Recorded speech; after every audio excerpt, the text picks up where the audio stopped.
I'm about to criticize some people that I really like. These are booktubers who oftentimes I would probably consider intellectuals. Funny enough, I'm going to challenge the way they've been using the term anti-intellectualism all across the book side of the internet. Challenging ideas is good though.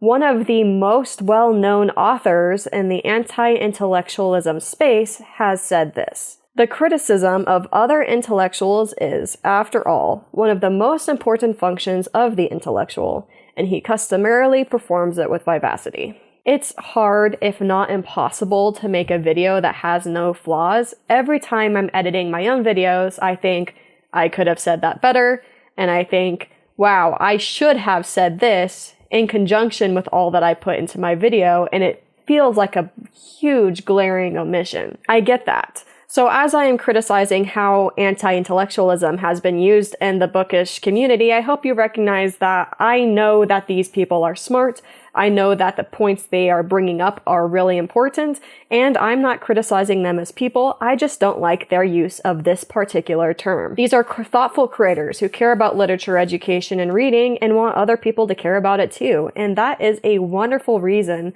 to be making videos for the internet. But on average, I think they are missing some major parts of what anti-intellectualism is, and I'm going to be here to fill the gaps to make sure that we're being careful in our definitions as a community. Mainly, I think a lot of these creators might not know what anti-intellectualism really is, so they're conflating things that they don't like with anti-intellectualism, even when those things that are valid criticisms would be better placed under other terms. I personally take issue with using wrong terminology, and I'll get to that later. So in this video, we are going to explore what anti-intellectualism is. We will talk about how it is being used correctly and incorrectly as far as bookish discourse goes on the internet. And we will talk about why terminology matters even when your main ideas are correct. What is anti-intellectualism? I watched over a dozen books on anti-intellectualism in the book community on YouTube, and I watched several on TikTok. I noticed something where the overwhelming amount of creators who put the term anti-intellectualism in their title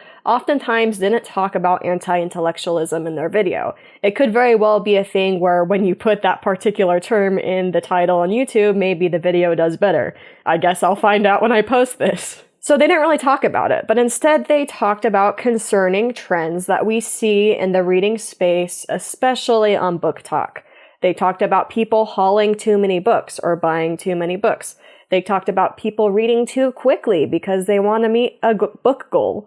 They talked about people not reading critically and people reading for escapism and fun and no longer really understanding the depth of literature. All of these are real problems, and all of them deserve to be talked about within our space. They're just not anti-intellectualism. They talked about people not wanting to read long books, people skimming books, people skipping to the dialogue and skipping a lot of the meat of the story. All of that is something I don't particularly like, and I understand that people on BookTok can be pretty annoying, so it's kind of easy to make a video about them. And even though I think it makes sense to talk about some of these trends and talk about why we don't want to read like this, I still think we need to be careful with our actual terms that we use when we talk about them. A couple videos actually decided to give their own personal definition of anti-intellectualism, and the creators of these videos honestly put in more effort into the anti-intellectual arguments because they define terms, whereas most people just put the word in the title. But it's still problematic when you're creating your own definition. Even if you normally are a very well thought out intellectual person, your own definition is going to have some holes. Here's one. For me, and this is obviously going to be my definition of it, so please do bear that in mind. But when I say anti-intellectualism in the book community, I mean when people dismiss critical analysis, when they value popularity over substance, when they shun complex discussions, when they critique books for having too many words or not enough dialogue, when people do not acknowledge that incredibly popular book series are actually quite poorly written. And I actually really like this creator. It's not an attack on her personally. Like I said, she bothered to define her terminology. I do think half of her definition that she gave does skirt around the edges of anti-intellectualism. Some of this is anti-intellectualism. Some of it just is not. Let me go into defining terms because obviously I am making a video about that. In preparation for this video, and also just because I love reading books, I decided to do some research on anti-intellectualism. One of the most well-known books for anti-intellectualism is called Anti-Intellectualism and American Life. This book was written by Richard Hofstadter. It was published in 1963, it won the Pulitzer Prize, and it is a foundational text that people always read when they are actively studying anti-intellectualism. The majority of that book is beyond the scope of this video. We're talking about BookTube and BookTok.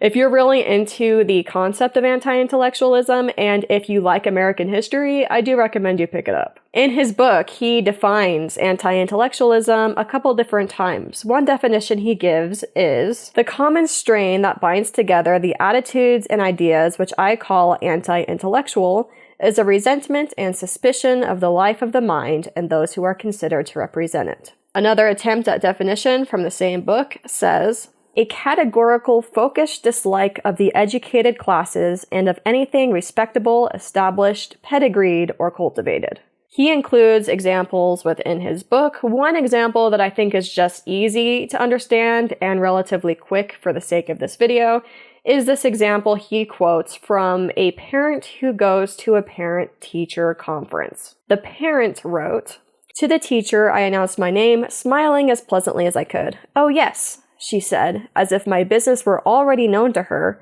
and reached for her class book, quick on the draw, like a movie gangster clutching for his gun." This has an anti-intellectual strain in this situation because the parent, at a very normal parent-teacher conference, where the teacher is supposed to have some sort of authority, is comparing the teacher to a gangster with a gun. It's a mistrust of education and a mistrust of someone who is in the position to be an expert on education. That is anti-intellectual. A normal parent-teacher conference somehow becomes a violent mob scene. The author also says that intellectuals oftentimes confuse the idea of anti-intellectualism with something different entirely. He says, the greater part of the public, and a great part even of the intelligent and alert public, is simply non-intellectual.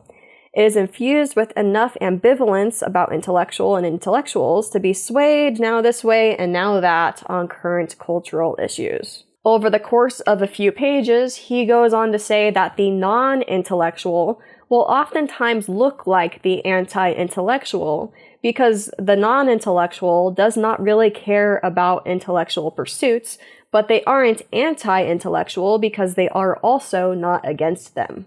This person, the non-intellectual, might not engage with intellectual topics on a daily basis, but they clearly still aren't going as far as to attack the intellectual space. They're sort of neutral to it. I already stated on this channel that I thought the book Gothicana was really bad. I use Gothicana as my example because it is a successful book that has reached the shelves of bookstores, and I don't understand how, because it's just not good. Other people have gone in the comments and been like, Allison, there's books that are worse. I'm not about to bring up books that I thought were worse than Gothicana by self-published authors that have 500 reviews. I'm picking on Gothicana because it has success. Anyway, it's not good. I don't know how anyone could look at Gothicana intellectually and call it a masterpiece. I don't think it's possible. But I don't think reviewers who have given Gothicana 5 stars are anti-intellectuals. They just likely found the book entertaining in a way I did not find it entertaining. Liking a book that others would call poorly written does not necessarily make you an anti-intellectual at all. In fact, that is quite a stretch. You are literally just reading a book for fun and giving it 5 stars because you enjoyed your read. Now, you might be able to consider something like this maybe non-intellectual, but there are people who are intellectual that sometimes read books for non-intellectual reasons, so it's kind of hard to pin all of that on one person. And even if you truly are a non-intellectual in all of your life, that does not make you an anti-intellectual. Because to be an anti-intellectual, you have to actively be against the intellectual space and distrust it. Are there people who fit in that category in our current society? 100%. I think it is a problem. I just don't think we should use the term everywhere. You have to distrust teachers, professors, subject matter experts, and all the people who are experts in their fields. You distrust what they think because you think there's some sort of common sense that makes everything super obvious, and we don't really need their expertise. Liking something like Fourth Wing, despite a lot of other people disliking it, literally does not put you even near that anti-intellectual space on its own. Current reading community discussions and anti-intellectualism. So I think I made my point clear. Being not intellectual does not make you an anti-intellectual by default. I want to read some comments from across the internet in the book space and also maybe share a couple little clips and just respond to them now that we have a little bit of a clearer understanding of what it's supposed to be an anti-intellectual. There actually may in fact be some anti-intellectual sentiments, but I think going through the process and distinguishing the anti-intellectual from the not related or non-intellectual is important, so we're gonna do that. I found a very thoughtful BookTok creator. I love seeing people on BookTok talking about books beyond the surface level, and I'm glad she's there doing that. I think she might be on YouTube too, actually. She complained that people were oversimplifying the poppy war on TikTok. They basically boiled the book down to a strong female protagonist, which if you've read The Poppy War, you know it goes a lot further than that.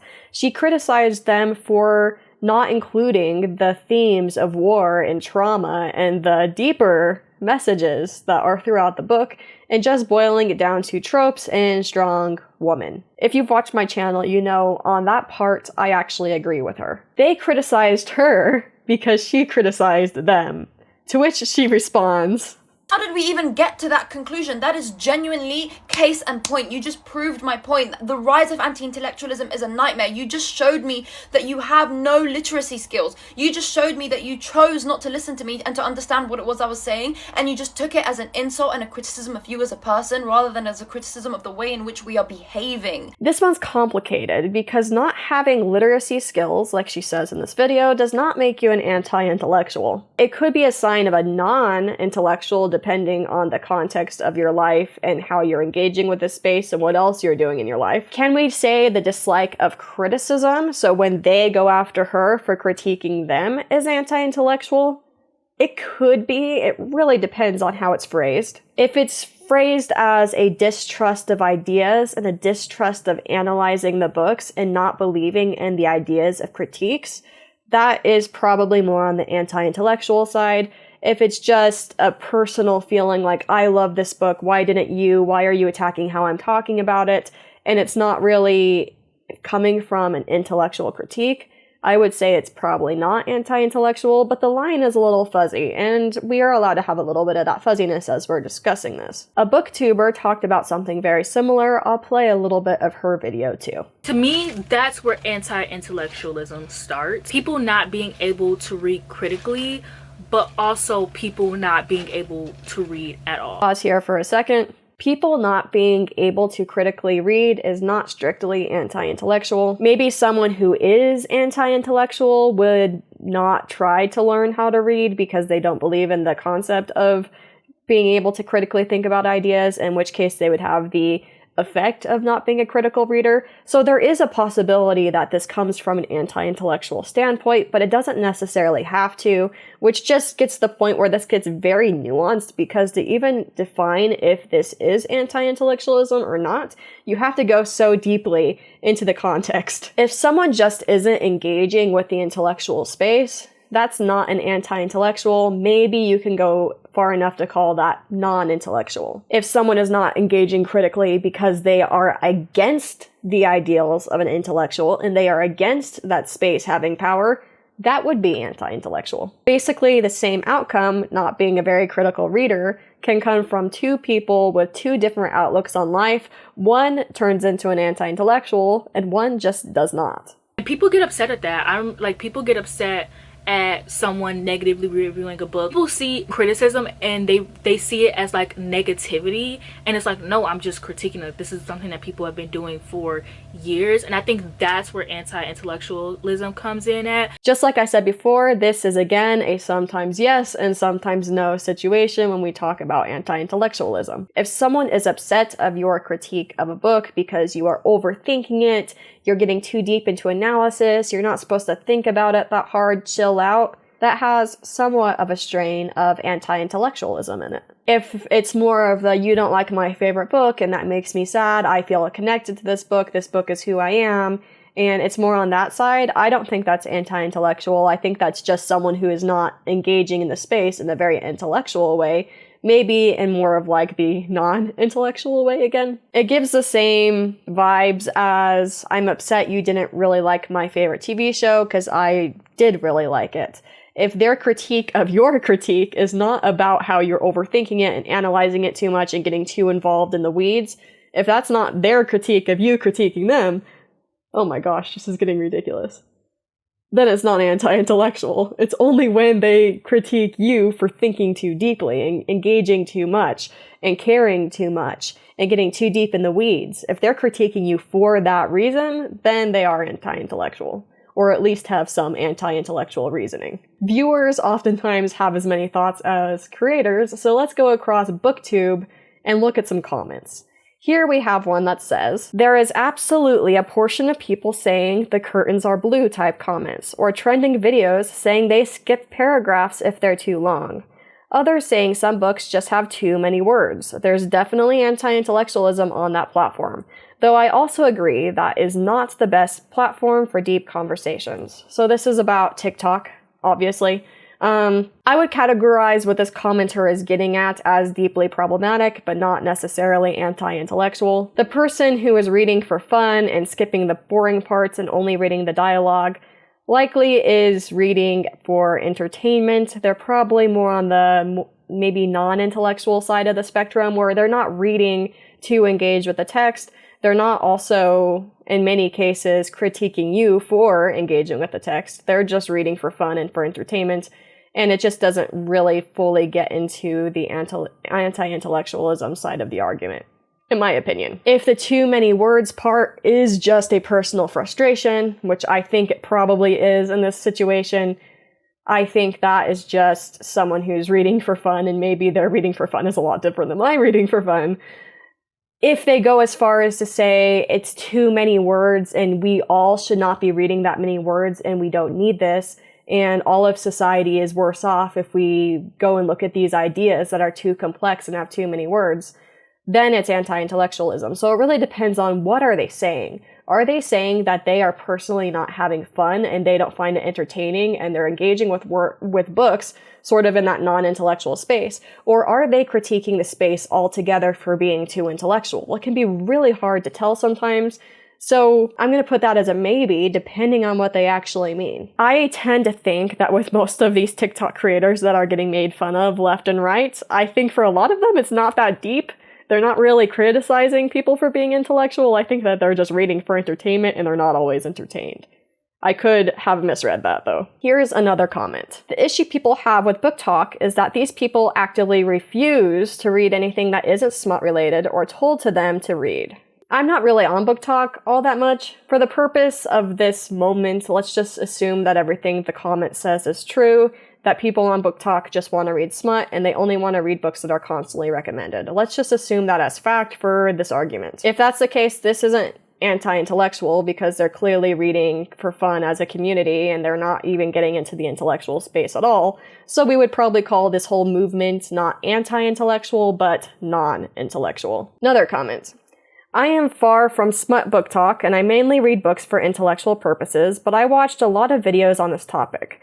I feel like those books are for entertainment and not for analysis, so not reviewing them on a deeper level is totally okay. But I feel like we have to separate those two types of readers and encourage people who already have a reading habit to read more intellectual books. I actually mainly agree with this comment, and I think that this woman or man or whoever this is very insightful. This person has correctly identified that a lot of these readers are reading for entertainment and don't even realize that they are engaging in the intellectual space at all. Do I think we need to encourage people to read intellectual books? I guess I'm okay with encouraging it. I don't really like the idea of forcing it or making them read books they don't want to read. I don't think calling them anti-intellectuals when they don't read intellectual books is very fair or very accurate. And I tend to think this commenter would agree with me. Maybe. Another comment. I think having a culture of overconsumption is why we have a rise of anti-intellectualism. You don't give yourself time to reflect when you're trying to get through as many books as humanly possible. Do I think reading books fast to meet reading goals is problematic? Absolutely. I wrote a video about that. Is that anti-intellectual?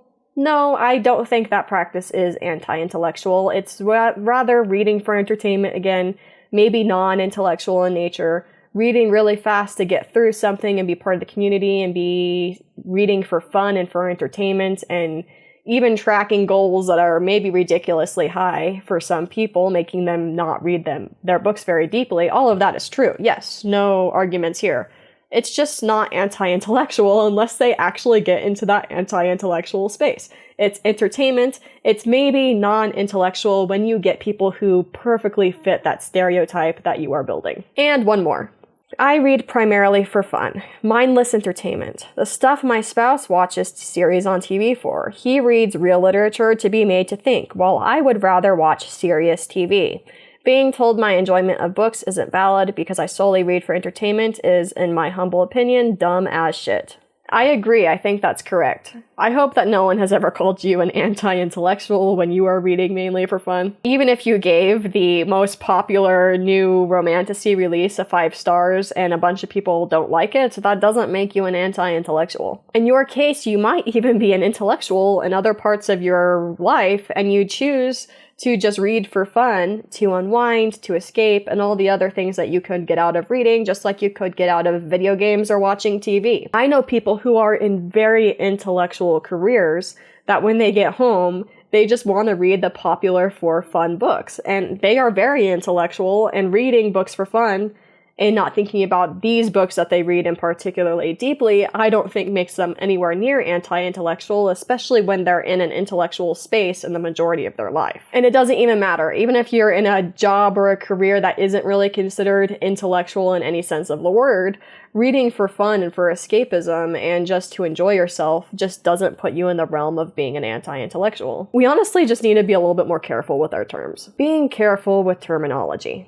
So I hope that you've recognized in this video, I also have concerns with some of the trends that we see on the online book community. Of course, I'm concerned when people aren't reading deeply, when they're skimming books and only reading the dialogue, and when they're buying so many books that they don't even know if what they're buying is what they are going to enjoy. I've talked about that on my channel. On one hand, more people, especially women, are reading a whole lot more, and that is something I think is generally very positive. It's kinda cool that reading is now cool. It wasn't always during my lifetime, and I'm pretty young. I do hope that we don't get to the point where we make reading performative and look down on people for trying to get deeper meaning out of a text. If that is the case, that people are actually looking down at you for getting deeper meaning out of a text, that's problematic, and if they really critique the ideas of doing that and the ability to look at something intellectually, that is anti-intellectual. But reading for fun, engaging with book goals, buying too many books, and getting really wrapped into TikTok does not make someone by default an anti-intellectual. Maybe someone who perfectly fits the stereotypes that have been sort of outlined in this video by different people, never read for deeper purposes, and are skipping to the dialogue parts and all of that. Someone who perfectly fits that stereotype probably is a non-intellectual, not engaging with the intellectual space at all, but probably not anti-intellectual in most cases. And maybe sometimes people who read smut or popular books that people are constantly critiquing are intellectuals in most of their life and use reading as an escape.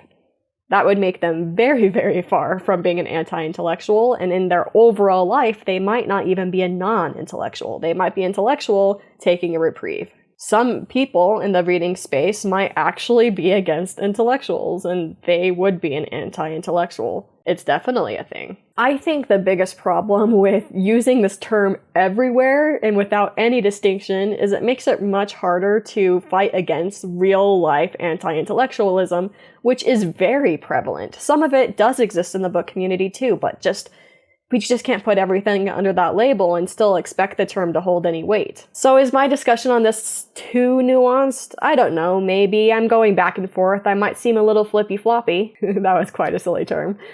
But I think it's important. I still like calling out behavior that I don't think is ideal, but I don't want to do it carelessly with using the wrong terms. Doing so might even alienate people that we don't want to alienate because we're using these strong terms that don't even strictly apply to them. As the author of the book that I based this video around said, intellectuals should engage with each other, and that's what I'm doing. I am pushing back on how you are viewing this because I think that makes our overall space here better. Terminology matters even if we are discussing things that are actually real and actually concerning. Let's just talk about those things with different words. Well, let me know what you think of anti-intellectualism in the comments. How much does actually permeate the online book space? I am aware that there is probably some anti-intellectualism here, and we should talk about it. Do you think other parts of society and other communities have bigger strains of anti-intellectualism than the book space does? And should I have trashed this video because I got way too far into it and I'm overthinking terminology?